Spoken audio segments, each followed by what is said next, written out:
Listo, pues empezamos nuestra segunda sesión de este cineclub en línea llamado Nuevo Cine. Y el día de hoy vamos a hablar sobre una película importantísima para la memoria fílmica, que es La Gran Ilusión del maestro francés Jean Renoir.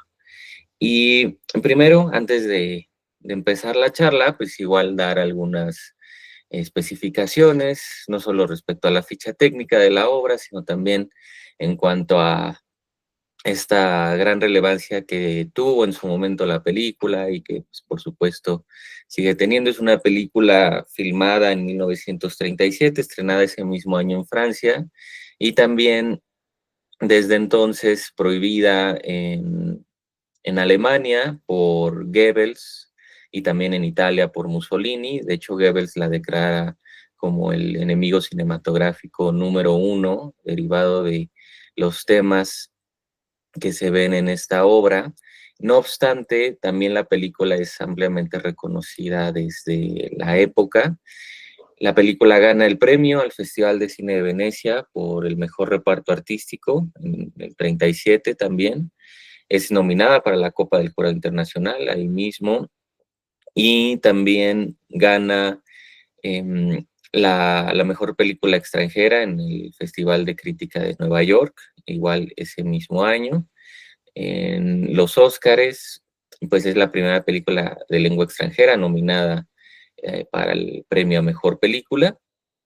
Y, y bueno, de manera general, pues ha sido una película elogiada por directores muy importantes, como lo fue en su momento John Ford, Orson Welles, y que también recuperará más tarde Martin Scorsese, ¿no? Como una película fundamental y derivada de la misma decisión, es que se convierte en la primer película restaurada por esta colección de Criterion Collection. Y bueno, creo que de manera general son estos importantes logros que se ha hecho la obra. Y sí es una película pues muy mm, incisiva en respecto a los temas que empieza a tratar 2 años antes de que estalle la Segunda Guerra Mundial, por supuesto. De ahí que también pues estos ministros, ¿no? La cancelen tanto, pues dado que es una obra tan contemporánea, ¿no? Que habla de, pues no solo del desplazamiento físico, ¿no? Que fue un tema importante la semana pasada, sino también del desplazamiento de la propia individualidad, ¿no? Y, y claro, por supuesto, tiene una perspectiva muy humanista que recuperará años más tarde, tras la Segunda Guerra, Jean-Paul Sartre, que por supuesto hace una película fundamental para su texto, ¿no? El existencialismo es un humanismo. Entonces, bueno, cuéntenme, ¿qué les pareció la película?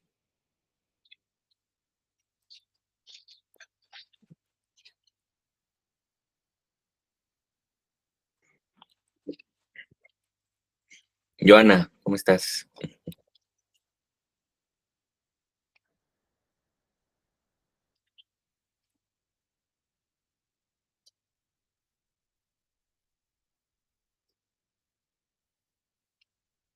Hola, buenos días. Es que no podía activar mi micrófono. Sí se escucha, ¿verdad? Ya te escuchamos. Bueno, pues a mí me pareció una película, pues muy interesante. Primero porque toca el tema de la guerra, era de la Primera Guerra Mundial. Ujú. Y bueno, los puntos fundamentales que yo pude observar es la guerra y la amistad, aún independientemente de las clases sociales en las que provenían, pues en este caso los personajes, ¿no? Era Bourdieu y Maréchal, algo así. Sí, Este, bueno, por ejemplo, uno de ellos que era un aristócrata y el otro pues era a lo mejor más de la clase trabajadora, ¿no? Un mecánico.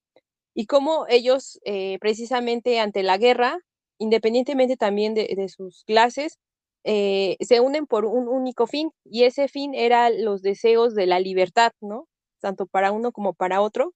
Y yo creo que a pesar de que la guerra aquí no la ejemplifican ya con sucesos o combates gráficos, Ujú, la guerra que se muestra es más de tipo psicológica y social, ¿no? Por parte de los personajes, porque pues sí, lo que buscan es liberarse de donde estaban.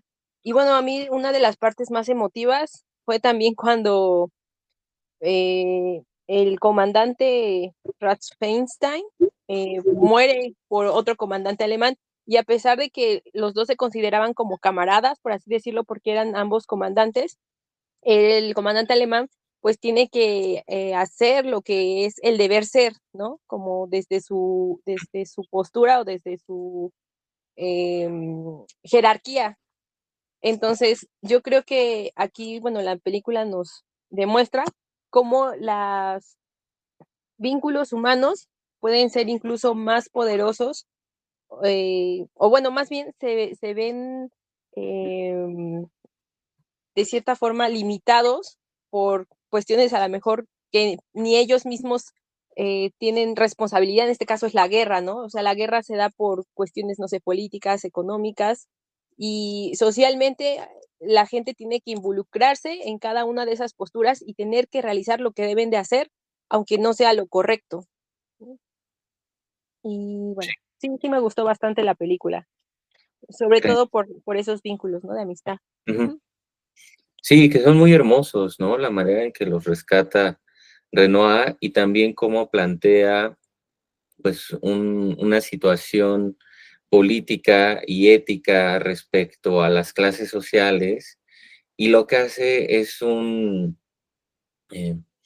borramiento, ¿no? De estas barreras, ¿no? Porque sí es muy calculada la elección de los personajes aparentemente protagónicos, ¿no? Este Marechal, ¿no? Como, pues, esta persona que viene de clase obrera, el aristócrata, prácticamente burgués, ¿no? Nuevo rico judío y sumado, por supuesto, la impresionante interpretación del maestro Erich von Stroheim, que encarna, ¿no? A este general alemán, bueno, este capitán, que claro que se trata pues, de otro de los grandes directores contemporáneos, ¿no? Que admiraba muchísimo Jean Renoir, ¿no? Y pues además lo hace muy bien, incluso hablando alemán, que pues igual que todos, ¿no? Renoir pensaría que Stroheim hablaba alemán porque pues, fue un exiliado alemán, pero realmente pues él llega muy joven a Estados Unidos, ¿no?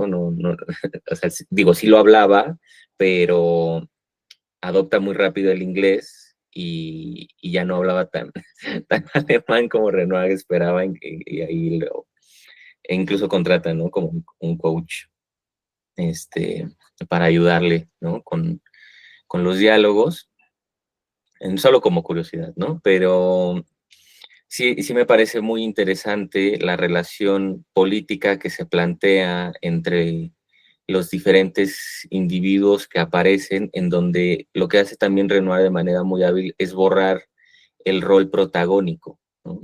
Digo que si uno o sea, desde una lectura lineal recorre la obra, pues igual y podríamos pensar que el protagónico es Marechal, ¿no? Sí hay un foco especial en él personaje, pero también volviendo a él, pues nos damos cuenta que realmente la película no tiene total atención sobre este personaje, ¿no? O sea, la película transita entre los distintos afectos, que me parece que Renoir explora bastante bien en términos de la potencia que existe eh, en la farsa, ¿no? Y por lo tanto en lo falso, en estas actitudes, pues en estas actitudes y gestos del cuerpo cuando de manera tan histriónica, pero pues muy bien empleada, se sorprenden, ¿no? Los cuerpos ante las situaciones que se van dando dentro de la cárcel, ¿no? Cuando pues tienen que hacer el vodevil, están haciendo el mismo túnel, ¿no? Y el tipo medio se muere, pero revive con el coñac, ¿no? Creo que hay algo ahí eh, que, que le permite explorar toda esta carga lúdica, ¿no? Porque está jugando realmente, pero le permite también, bueno, o es el mecanismo que le permite desvanecer, ¿no? Justo estas brechas que existen entre las distintas clases sociales, entre las distintas figuras de autoridad, ¿no? Y que por lo tanto despliegan estos dispositivos de poder. Ah, Frida. Hola, hola, buenos días. Sí, justo concuerdo mucho con lo que mencionó Joana. Em, y también algo que a mí me gustó mucho fue justo cómo nunca termina ese respeto que tenía, ¿no? Como entre los altos mandos, que a Mm, pesar de que son enemigos, justo cómo empiezan, ¿no? Con la cena entre los altos mandos que ya detuvieron a los franceses, y que eso nunca se pierde, ¿no? Que hay como que cierto respeto, como que sí tenían muy bien limitado, pues que a pesar de que estaban en guerra, pues tenían que, pues justo, acatar ciertos normamientos entre ellos. Entonces eso a mí me gustó mucho, nunca había visto una película que retratara esa parte y que sí, justo, aunque no se ve, digamos, la acción bélica, como normalmente es en ese tipo de películas, pues sí te muestra otra parte más, humanista, ¿no? Como de empezar a ahondar un poco más en estas 2 partes, y pues también me agradó como que no hay un bueno y un malo en así fijado, ¿no? Es como que ambos están luchando de su parte y no, como que no hay, o sea, sí hay un nacionalismo, obviamente, de cada parte, pero no está remarcado como que, los alemanes son los malos, ¿no? O los franceses son los malos en este caso. Entonces, eso también me pareció muy bonito de la película. sí, sí, digo, digamos que está dado también por los años, pues no, sí hay justo hay una sensibilidad de no plasmar de manera plana el melodrama en términos de quiénes son los malos, quiénes son los buenos, o sea, creo que sí, eh, es un poco como por ahí, ¿no? O sea, que Renoir, pues más bien lo que trata de hacer, ¿no? Con los pocos alemanes que aparecen, bueno, especialmente el papel de von Steuben, es pues decir, pues claro, ¿no? O sea, también se trata de seres humanos, ¿no? Y es algo que también se adelanta de, de manera muy temprana a lo que pues, luego va a observar Hannah Arendt, ¿no? Cuando entrevista a este nazi y se da cuenta pues, de esto que ella llama la banalización del mal, ¿no? O sea, que el mal no siempre reside en lo que nosotros llamamos el monstruo, ¿no? Que es esto que trabajábamos, ¿no? Los que estábamos en el curso de terror. O sea, no es eso, ¿no? O sea, realmente a veces solo son corderos. y, y más allá de lo que se trate el pensamiento o las razones por lo que lo hacen, o sea, al final siguen siendo seres humanos, ¿no? Y sí es muy interesante el acercamiento a estas líneas de, eh, de los distintos nombramientos, ¿no? O sea, lo que mencionas, el respeto, que es interesante porque también no era una forma habitual de ver una película de guerra. Digo, además también por esto otro que mencionas respecto a que nunca se ve esta otra línea eh, que circunda la historia, es decir, la misma guerra, el frente, ¿no? O sea, no hay ninguno de estos elementos característicos del código bélico tradicional ya incluso para la época. Pero por otro lado, sí es interesante que además desde el principio de la película pues nos planteen esta escena en la que sí hay sí hay un efecto de extrañamiento, no solamente hoy, sino también en la época, pues por la misma camaradería que existe entre los que están capturando, ¿no? A los franceses, ¿no? O sea, el respeto de un alto mando a otro, aunque sean de distintos bandos, la admiración y también, como decía Joana, la amistad que existe entre iguales, que coinciden, por supuesto, no en todo, pero que coinciden en ciertas temporalidades, ¿no? Porque por, por una razón se crea una relación tan estrecha entre el capitán alemán, ¿no? Y este otro personaje que es el aristócrata, ¿no? De Bourdieu, ¿no?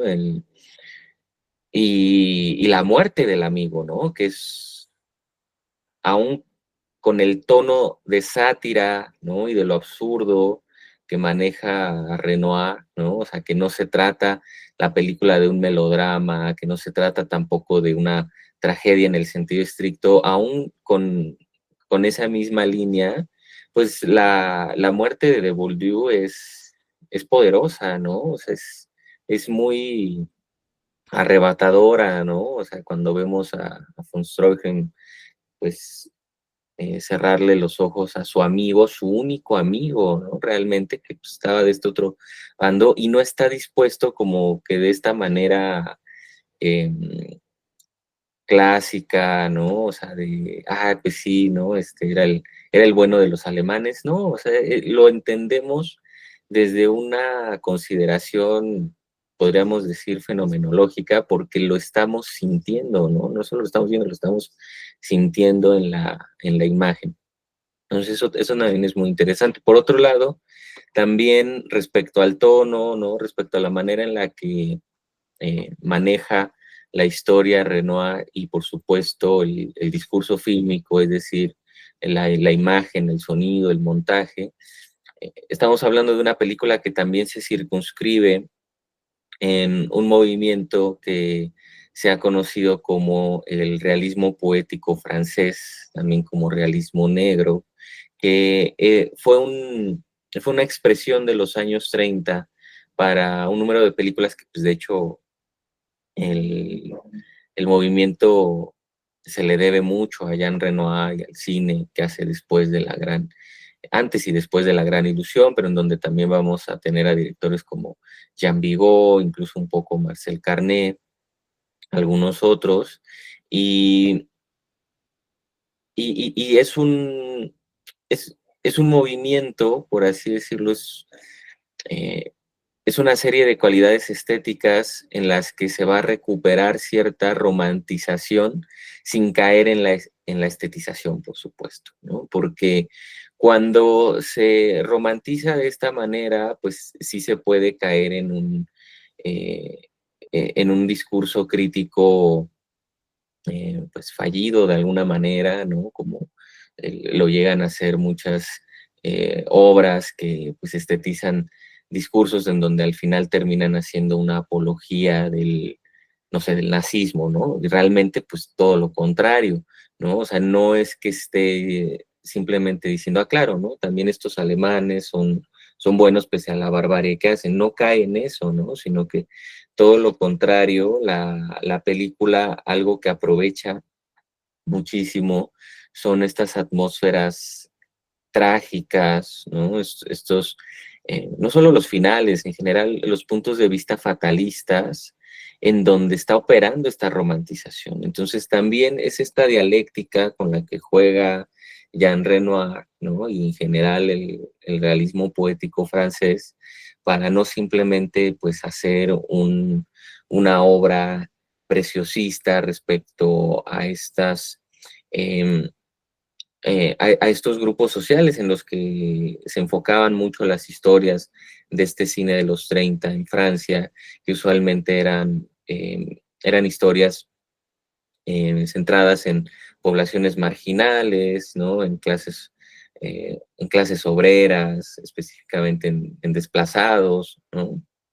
Entonces, sí es una mirada muy personal, digo, y que también se entiende porque Jean Renoir, pues sí estuvo en la Primera Guerra, ¿no? O sea, no está hablando de algo que desconozca tampoco. Y es interesante cómo, o sea, cómo percibimos, cómo sentimos que ni siquiera quiere ver esas imágenes, ¿no? Por eso también en ningún momento, no hay ni una sola, ¿no? En donde tengamos la clásica toma de alguien subiéndose al avión, ¿no? Pues, digo, la construcción sonora es interesante, ¿no? Es también ahí es en donde pues vemos toda esta memoria de guerra, ¿no? Del mismo director, pero sí no la recupera en imagen y pues también es por la misma carga que esta tiene para él, ¿no? Él fue piloto en la Primera Guerra Mundial y hay muchísimo que recupera de estas vivencias en la película, ¿no? O sea, de las mismas eh, relaciones que percibía, ¿no? De las distintas clases sociales que, pues, en las que se borraban, ¿no? O sea, todas estas nomenclaturas, todos estos cargos, eh, con las que venía su distinta clase social, sea la que fuera. O sea, todo esto él lo recupera en la obra, ¿no? Y habla mucho de la necesidad absoluta de plasmarlo, ¿no? Otra de las razones por las que también la película tiene una sensibilidad, pues, muy, mm, ¿cómo llamarle? Bueno, una sensibilidad con la potencia, ¿no? De generar esta conexión tan profunda con el público, ¿no? Ah, Frida. Sí, justo esa construcción sonora que mencionas, sí, siento que está muy bien lograda porque, o sea, sí te pone en contexto de justo lo que está pasando mediante los comunicados que van dando, ¿no? Entre, este, pues todos los generales alemanes que están ahí en la prisión y que justo así se van enterando los franceses qué es lo que va pasando y que hay muy, muy poco, pero sí justo hay ciertos sonidos que te hacen saber lo que está sucediendo, ¿no? Los aviones que iban pasando en ciertas escenas. Igual, bueno, esta parte de que estaban encerrados, obviamente no hay como muchas locaciones, pero las pocas que hay, pues también como que sí te pone en contexto más o menos geográfico, ¿no? De a dónde se van moviendo. Entonces yo creo que también eso estuvo muy bien logrado. Igual como que ellos van platicándolo, viendo los mapas, diciendo, ay, cuando quieren salir, ¿no? Hay que irnos por acá y querían salir primero por un lado y cuando los mueven ya se querían ir hacia otro lado. Entonces como que todo eso también se me hace muy padre de la película. Y creo que también ese enfoque humanista que se menciona igual está muy bien remarcado al final de la película. Bueno, ya en el último acto cuando se escapan y se encuentran con esta mujer que ya es viuda, que igual te cuentan un poco sobre, pues, que su esposo igual estuvo en la guerra y falleció y que tiene una hija. Y entonces también cómo conectan, ¿no? Con ella y también cómo se crea, pues, una relación entre, entre dos de los involucrados. Entonces, no sé, se me hace como una película muy, muy bonita, tratando un tema pues tan fuerte, ¿no? Como fue la Primera Guerra. Y pues sí, yo insisto que contrasta demasiado con lo que estamos acostumbrados a ver normalmente. Sí. No, y en todo sentido, no solo por la clásica película bélica, ¿no? Y los códigos inscritos en este subgénero, que claro que no vemos, ¿no? Sino también por el acercamiento sensible, ¿no? Em, a la relación entre los personajes, la captura de los cuerpos, ¿no? La sensibilidad, el reconocimiento, el borramiento también eh, de estas estructuras sociales, ¿no? Porque pues al final, algo que estamos muy acostumbrados a ver siempre del cine, em, bueno, tanto de la Primera como de la Segunda Guerra, pues siempre es ver al nazi perverso, ¿no? O sea, ¿qué es esto que hace de manera muy vulgar, ¿no? Por ejemplo, 1917, eh, Sam Mendes, ¿no? O sea, supranacionalista, casi nazi prácticamente el tipo, ¿no? O sea, que en esta visión melodramática justo de la Primera Guerra Mundial, es la antítesis 1917 de La Gran Ilusión, realmente, ¿no? O sea, es ver al malo, ¿no? Le acaba de salvar la vida y el tipo sale y lo quiere matar nada más porque es muy malo, ¿no? Porque es nazi. Bueno, es alemán, ¿no? Y, y todo lo contrario, ¿no? O sea, vemos la humanidad que habita en el pueblo de Malí. Era importante a Renoir, ¿no? O sea, que también la gente no olvidara que se trata de seres humanos, ¿no? Y que no todos eran afiliados ni al Segundo ni al Tercer Reich, ¿no? Entonces es una película súper importante, incluso después de la Segunda, bueno, durante y después de la Segunda Guerra. Ahí va a comentar algo más también. Lo que decías, Frida. Ahorita me llega. Gracias, Frida. Joana. Sí, precisamente de las últimas escenas que hace mención Frida acerca de cuando se encuentran a la mujer alemana y su hija, algo que también me gustaría resaltar es el lenguaje, porque a pesar de que, por ejemplo, uno de los personajes franceses no se comunicaba bien en alemán, ya estando conviviendo tanto con la niña como con la mujer, pues también comienza a involucrarse en el lenguaje para poderse comunicar. Y tanto que él es el que desarrolla esa relación con la mujer, ¿no? Con la señora. Sí, Entonces, yo creo que aquí como que el mínimo común de los seres humanos, pues es precisamente las experiencias o el sentido de pérdida porque que pueden tener y bueno, en este caso particular, la búsqueda de la libertad, porque de cierta forma, pues también la señora pierde a su esposo, también tiene experiencias dolorosas a partir de la guerra y pues también los personajes, tanto los franceses que llegan, pues ellos también, pues, se ven involucrados en pérdidas, y precisamente, ¿no? Buscan esa libertad. Entonces, yo creo que aquí, las motivaciones de cada uno, pues, eran como que su impulso, independientemente, como están mencionando, si eran parte de los buenos o los malos. O sea, yo creo que aquí bueno, el,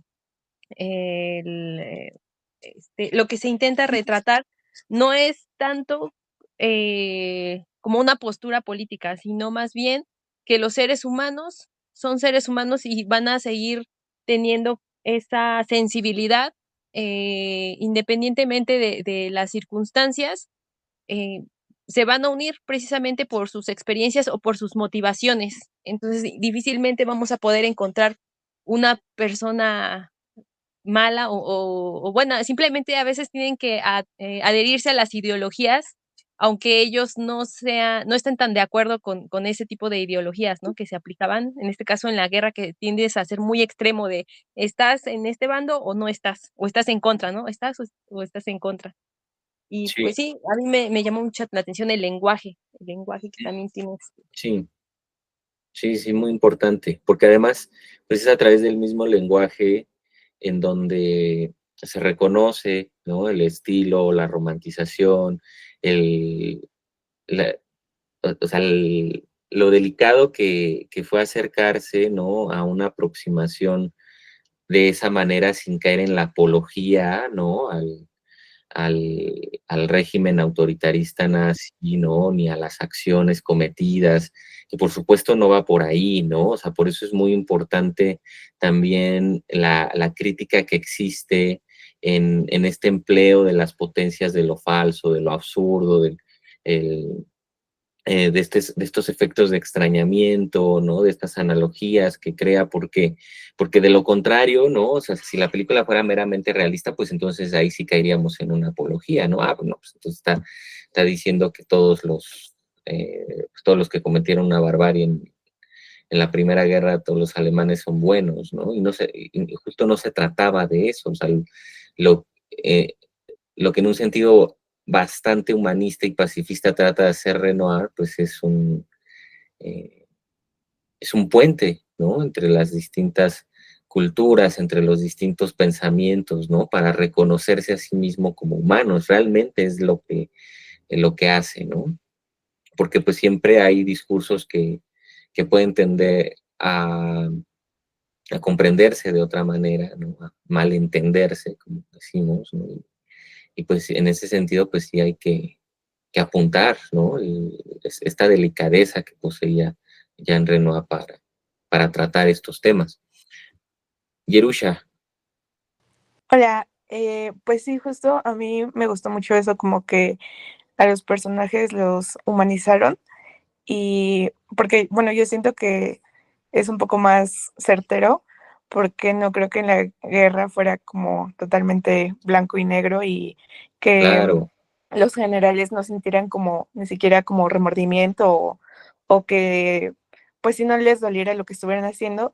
A pesar de eso, creo que es importante como saber que no porque a ellos no les importara, eso los deja como los buenos, sino como que te hace reflexionar que a pesar de que tú a lo mejor conscientemente sabes que no está bien, lo haces porque pues a lo mejor estás forzado, pero pues sí te hace hacer esa reflexión de que nunca va a ser todo de un solo color, ¿no?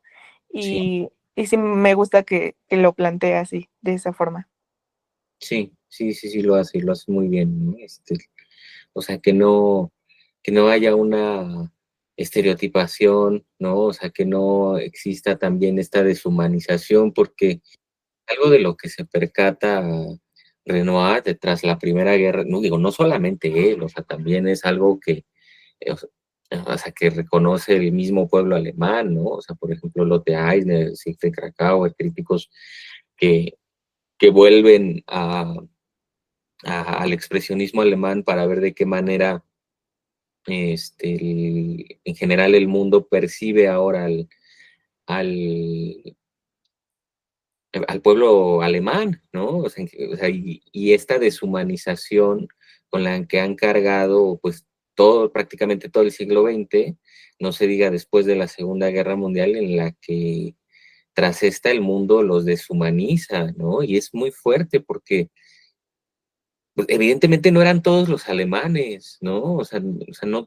ni siquiera en la Segunda Guerra, en el Tercer Reich, ni siquiera todos estaban afiliados bueno, ni siquiera un porcentaje mayoritario estaba afiliado al Tercer Reich, o sea, fue una imposición, ¿no? Y sí, o sea, había cientos de miles que sí estaban afiliados, y de entre esos, no todos, pero pues por supuesto sí podíamos hablar de gente que de manera individual, o sea, sí hablamos de un proceso en el que se pudieron haber deshumanizado, pero pues no era todo los millones que existen en el pueblo alemán, ¿no? Y eso es algo que Renoir, ¿no? Que vive los estragos de la guerra, pues le es importante, eh, pues, sensibilizar a los demás, ¿no? O sea, pues que no todos eran así, ¿no? Ni que todas las personas, no solamente ellos, porque es que justo eso es lo interesante del acercamiento, o sea, no es como una mera cuestión, justo no es una apología, o sea, no es como específicamente ellos, no, o sea, en general, todos somos seres humanos, ¿no? Por eso sí es muy, muy importante, eh, o sea, una película fundamental para la manera en la que Sartre se aproximará a este concepto existencialista años más tarde. Noé, Sí, sí, pues justo yo creo que más, o el punto importante es eso, ¿no? De nosotros también ir generando esa crítica o la autocrítica de los actos que nosotros hacemos, estereotipando, ¿no? Y no nos sí, permite esa humanización, porque, digo, nosotros vamos por la calle, vemos, no sé, vamos a ponerlo así, yo creo que es lo que se me viene más a la mente rápido. Vemos a los policías y ya los tenemos estereotipados, ¿no? Ya ni siquiera podemos entablar un diálogo, ¿no? sí, Necesitamos como hasta tiempo, ¿no? Podríamos entablar diálogo con algún uniformado, por así decirlo, cuando ya vamos varios días a lo mejor a ese mismo lugar, pero desde un principio el estereotipo también viene desde nosotros, ¿no? ¿Cómo sí, estereotipamos? No nada más a esas personas, a algunas otras personas, no sé, al que viene al lado de nosotros por su apariencia, nosotros ya no podemos entablar un diálogo, ¿no? Queremos que entablar un diálogo con alguien que no estereotipo, con el que nosotros pensamos que es con quien deberíamos de sí entablar un diálogo. No, antes, ¿qué sucedía? Íbamos, digo, todavía me llegó a pasar, ¿no? Cuando íbamos en la combi, en el micro, donde sea, pues era más común que la gente se pusiera a platicar entre ellos, ¿no? Digo, cosas a lo mejor de la vida cotidiana, ¿no? Que esto, que el otro, pero ahorita pues ya no, o sea, totalmente tú te subes y luego hay veces que ya ni saludan ni al subirse ni al bajarse y cada quien va en su celular y en su rollo. Sí, sí, sí, sí, qué interesante que lo comentas, ¿no? Porque pues es algo que se puede arrastrar a lo contemporáneo, a la carencia de diálogo, ¿no? Y luego nos regresa cuando a a Marechal, ¿no? Lo privan de la comunicación con el exterior, ¿no? Dice, es que solamente quiero volver a escuchar francés y no porque deteste los otros idiomas, porque todo el tiempo están hablando en distintos idiomas, ¿no? Sino, o sea, por la cercanía, por la familiaridad y que sí nos lleva mucho a lo que comentas, o sea, ya no nos hablamos, eso también es lo que genera pues esta vorágine en la que vivimos actualmente derivado de los dispositivos de control, que no me refiero a los aparatos, o sea, las tecnologías no tienen nada de malo, el problema es la manera en la que los dispositivos de poder las emplean, ¿no? Para automatizarnos, ¿no? Para perder esta sensibilidad, ¿no? O sea, o sea, esa pérdida de la sensibilidad es eso, o sea, que ya no nos hablamos. Como tú dices, y digo, y quizás a mí todavía me pudo haber tocado de, pues quizás como más de niño, pues tampoco así, o sea, tipo 10 años para abajo, ¿no? O sea, y sí lo veía, pues la gente hablaba con la gente todo el tiempo, ¿no? En el metro, en las combis, los viajes largos, ¿no? O sea, sí había una comunicación, ahora eso ya no existe, ¿no? O existe cada vez menos y sí es crítico. Entonces, por eso también ha sido interesante regresar a estas experiencias sensibles que se despliegan de obras que por supuesto, como hablábamos la semana pasada, no han perdido una vigencia, ¿no? O sea, la película pues tiene casi 90 años, ¿no? Y sigue siendo una película pues imprescindible, ¿no? Gracias, Noé. Lupita, Hola, buenos días.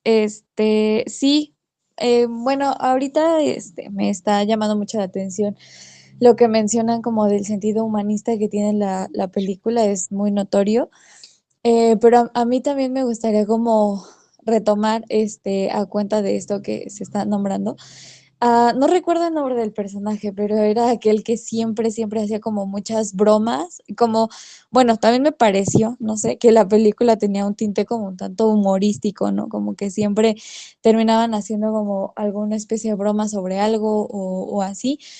Y específicamente había un personaje, ¿no? Que siempre salía como con cosas muy chistosas, para el contexto claramente, pero bueno, ahí también como que yo logro ver o identificar esa parte humanista en el sentido de que la vida sí, son imposiciones y sí ellos vivían como dentro de una imposición, de regímenes, pero también como siempre tuvieron como, no sé, hasta cierto punto libertad de vivir, ¿no? La vida que les tocó, ¿no? O sea, a partir de lo que ya les tocó, justo como lo que dice Sartre, ¿no? A partir de lo que ya tienen, de lo que ya les tocó, de la vida que ya se les dio, de aquello que ya se les fue dado, a partir de ahí que construyen con eso, ¿no?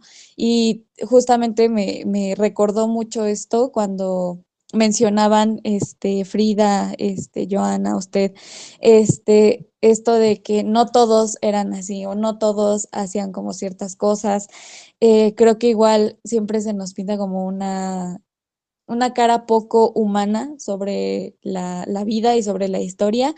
Y bueno, creo que en esa parte humanística, pero también del humor, podemos traer a cuenta lo que es como la decisión, ¿no? Que es pues muy importante para eso, ¿no? A final de cuentas, todo lo que ellos hicieron, o bueno, el jefe, bueno, sí, ¿no? El jefe decidía hacer o no hacer, ¿no? Entonces, a final de cuentas, está como en su decisión decidir ser una persona así o decidir ser otra persona, ¿no? Dentro de lo que pues se les fue dado.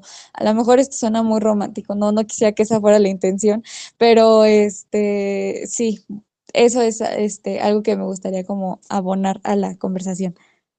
Sí, Lupita, no, y está bien, o sea, es que a veces, especialmente creo que en la actualidad se le tiene como que este miedo a la romantización, porque pues también ya vivimos en un cruce de discursos, ¿no? O sea, de lo políticamente correcto que sí, que no, ¿no? Y realmente pues también ha habido una resamantización de lo que llamamos lo romántico, ¿no? O sea, cuando realmente lo romántico tiene que ver, ¿no? O sea, con esta sensibilidad por la profundidad del alma humana, ¿no? Y que es justo esto que comentas lo que aprovecha esta potencia de lo falso que hay en la película, que es el empleo de lo absurdo. Claramente, ¿no? O sea, no es la realidad, ¿no? O sea, no, o sea, un general alemán de la Primera Guerra difícilmente era como von Stroheim, ¿no? O sea, no, claro que no, ¿no? O sea, o difícilmente los capturados, aun cuando, como dices, ¿no? O sea, sí, o sea, en su calidad de seres humanos que existen, tienen esta libertad de vivir con lo que tienen, ¿no? O sea, pues muy difícilmente era la condición, ¿no? Que se vivía en estos campos de la Primera Guerra Mundial.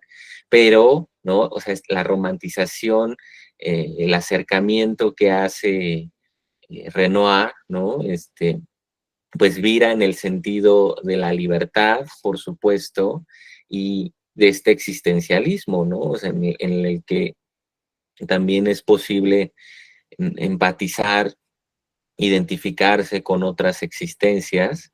Digo que esto ya sería más desde este otro existencialismo que más que existencialismo es una ontología que pertenece al pensamiento de Heidegger, pues es la manera en que las distintas temporalidades se entrelazan, ¿no? Las distintas capas de pasado se entrelazan y de esa manera es que nacen los afectos, la amistad, la enemistad también, por supuesto, las diferencias de pensamiento, ¿no? El amor, ¿no? También la nostalgia, la pérdida, ¿no? O sea, el vodevil es el que hace, ¿no? Cuando se visten de mujer, esto. Entonces, me parece una de las escenas, las secuencias mejor logradas, ¿no? Porque justo es este aprovechamiento de lo falso, de lo absurdo, ¿no? Y el recuperar también esta autonomía. Cuando cantan la marsellesa, es completamente antinacionalista, ¿no? O sea, no es justo esta cosa de 1917 que a mí me hace enojar mucho, ¿no? O sea, no es eso, ¿no? O sea, es todo lo contrario. O sea, no es así, ay, sí, el nacionalismo francés, para nada, ¿no? O sea, es el ejercicio de la libertad, ¿no? En ese momento en el que se interrumpe otro ejercicio de libertad, que es en el que pues están pensando ese espacio cerrado, la imposibilidad del cuerpo femenino, ¿no? La exploración de sus propios cuerpos, ¿no? Es muy, muy interesante el, el acercamiento y la sensibilidad de Jean Reno, ¿no? Sí, sí me parece una película muy hermosa, digo, el final, ¿no? La nieve, ¿no? O sea,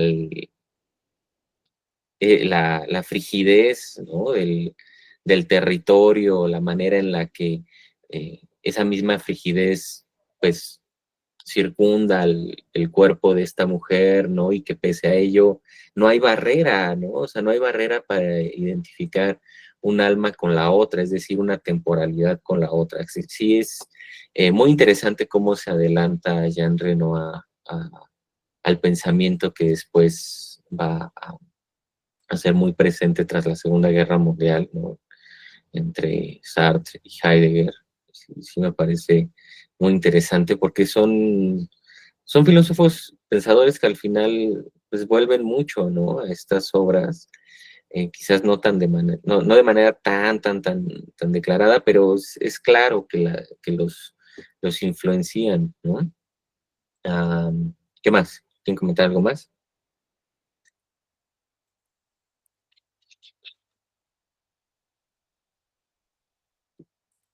Bueno, las influencias, ¿no? Importantes también, no solo en términos de pensamiento filosófico, sino también en términos del pensamiento cinematográfico y de la estética, pues una película que influencia dos grandes obras posteriores. Una es Le Trou, la evasión de Jacques Becker, y la otra es un condenado a muerte escapa, ¿no? De Robert Bresson, que al final es eso, ¿no? Y que es muy interesante que la misma película ni siquiera sea un centro de atención a esa trama clásica, ¿no? De la fuga de una prisión, pero sí es algo que retoma mucho, sobre todo por esta cuestión existencialista, estos dos directores, ambos franceses, ¿no? Joana.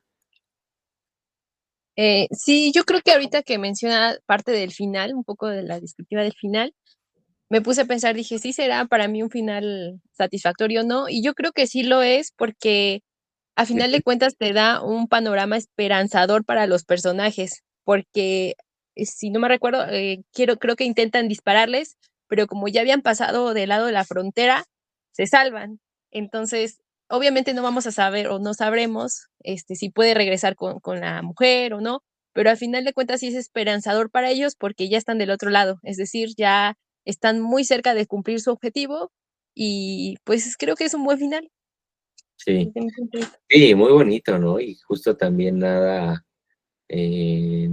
convencional, ¿no? Ni el clásico final feliz. O sea, digo, sí se salvan y todo, pero es nuevamente ver lo absurdo, ¿no? Ay, ya cruzaron la línea. Bueno, ya. No, es interesante, ¿no? Porque realmente no explora esta satisfacción banal, ¿no? De, ya obtienen lo que querían. No, realmente, bueno, o sea, aparte de lo que querían, pues sí era la libertad y en efecto la obtienen, pero es que no solo, o sea, justo no es una versión banalizada de la libertad, ¿no? Lo que obtienen. Es simplemente seguirlos viendo, ¿no? En este ejercicio de su propia autonomía, ¿no? Y voltear a ver de manera análoga, pues lo opuesto, ¿no? O sea, las barreras que luego nos alejan de esa autonomía, como las normas, ¿no? Pues por eso ya no disparan, ¿no? Pues como, bueno, ya cruzaron la línea, pues ya y muere, ¿no?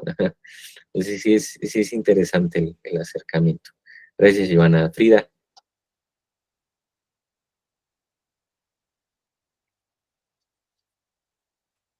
Frida, no te vimos. Ay, sí, disculpen. ¿Ya me oyen? Ok. Sí, justo retomando esta parte del final, bueno, yo tenía la duda de si justamente estos tratos como más relajados eran porque pues justo era un centro de concentración, pero para altos mandos, ¿no? Entonces, como que por eso siento que se ve esa otra parte y que no es como, pues como a los soldados que van justo al campo de batalla y que ellos también podrían tener como otros tratos, ¿no? Como a lo que hemos estado acostumbrados a ver en otras películas. Y justo también lo que mencionan del final, cuando pasan la frontera, pues también como rescatar esa parte de que Suiza era un país neutral. Entonces, justo a lo mejor sí pudiese ponerse en duda, ¿no? Que justo van cruzando y tal vez como que fue muy abrupta la reacción, pero creo que también como que tener justo esos contextos históricos también como que ayudan mucho a rescatar varias cosas de lo que se mencionan en la película. Sí, sí, porque no lo deja de lado, por supuesto, ¿no? O sea, no queda de lado ninguno de los hechos históricos, ¿no? O sea, porque tampoco es que de repente se invente una circunstancia, ¿no? O sea, como que de hecho también trata de recuperar un instante preciso, ¿no? De la Primera Guerra y pues tenemos los panfletos, ¿no? Cuando recuperan cierto frente, ¿no? O sea, si hay algo ahí que también Renoir pues tiene la intención de no olvidar, ¿no? O sea, con todo que está en esta línea de lo absurdo, de lo fársico, no de manera exagerada, pero, o sea, que sí es muy presente también la sátira, etcétera, o sea, no olvida esto, pues que también es importante, sobre todo para él, ¿no? Respetar. Y sí, eso la vuelve, pues, eh, también un documento histórico importante, ¿no? O sea, sí es una película muy, muy, muy importante no a nivel historiográfico solamente, o sea, sí también, pero principalmente a nivel genealógico, ¿no? Porque no nada más es un recuento cronológico de los hechos, sino que todo lo contrario, sin olvidar ese recuento historiográfico, es una posibilidad de volver ahí y pensar las rupturas, ¿no? Pensar los afectos, pensar estas desterritorializaciones, etcétera. Entonces sí es una película pues obligadísima, ¿no? Como dice el querido Martin Scorsese, para todo aspirante a cineasta, pero también para todo cinéfilo, pues, por este increíble despliegue de imágenes, ¿no? Esta sensibilidad en la iluminación de los personajes, un lenguaje específicamente simplista en el sentido positivo, esto que hablábamos de los personajes, o sea, no hay un foco de atención claro, ¿no? O tradicional, ¿no? No hay primeros planos, realmente son muy pocos, siempre es una distancia, planos medios, planos generales, hay un ritmo, ¿no? Que es, no lo parecería, pero es bastante vertiginoso, son al final microescenas, no sé si se dieron cuenta, pero eh, o sea, no explora grandes puestas en escena ni escenas muy largas. O sea, todo va avanzando de manera episódica y vamos viendo, ¿no? Los las distintas circunstancias sin esta causalidad, eh, pues, tradicional, ¿no? De este cine clásico, especialmente de esta época, o del mismo cine norteamericano, ¿no? Que ya tenía bastante afianzado este género bélico y la acción y el efecto, ¿no? O sea, es una película muy contraria, ¿no? Como a estos códigos convencionales. Y bueno, pues podemos dar por terminada la sesión aquí. Para la próxima semana vamos a regresar a una película muy, muy interesante mexicana, que es Tiburoneros, que también fue del año de 1962, del maestro Luis Alcoriza. Lupita, dime. Profe, yo tengo una duda antes de que cierre la reunioncita de hoy. ¿Cuáles son las otras 9 películas que fueron restauradas que comentó al inicio junto con esta? ¿9? O Sí, ¿no? Algo así había comentado al inicio, que fue de las primeras restauradas, cuando habló un poquito sobre la ya. película, los premios y así. No, sí, fue la primera película restaurada de la colección Criterion. Qué bueno que lo tocas, porque sí iba a ser algo que iba a comentar que no había, me parece, comentado la semana pasada. Es que me brincó porque dijiste las otras 9, pero según yo no había dicho como algo de que habían sido 10. No, pero más bien, pues ya son, ya no me acuerdo en qué número va Criterion, ya tienen más de 1000 películas restauradas, ¿no? A lo largo de los años. Criterion Collection eh,